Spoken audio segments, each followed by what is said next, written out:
I'm going to discuss a specific behavior that teachers comment about being really frustrating in the classroom when a kid is asking questions like why this, why that.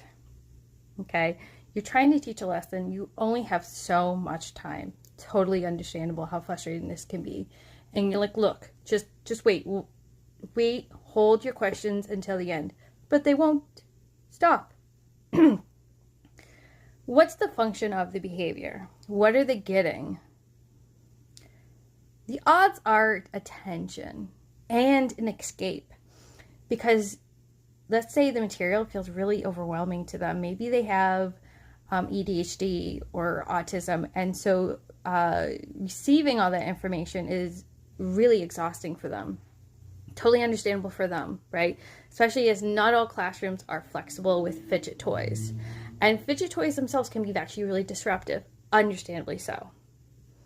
So then what's the solution when you have a child that keeps asking because they want to escape and they want attention? Or two different things, right?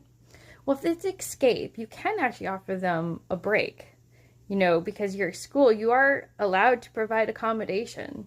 Maybe you can make it so they have to go to the window and they have to look outside and that's their break. You're like, look, why don't you just go guard us from dragons? Like, just go over there. You get 5 minutes, man.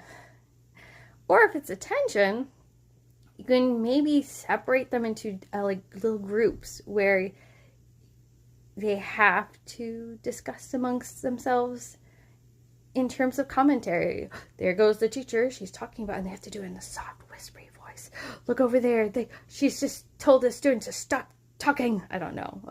But if we talk about solutions and we try to encourage people to come up with solutions, maybe someone down below in the comments will come up with something really innovative and inventive, because the reality is that the why tells us it could be escape, it could be attention.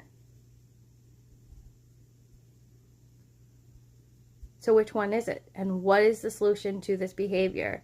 Because sometimes kids do need breaks, and when kids go home, they don't always have breaks because they have homework. I mean, if you worked a full shift, you need a break, right?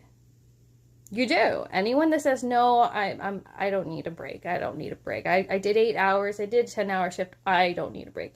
But you do. And so how can you provide an appropriate break in the classroom? Answer me that.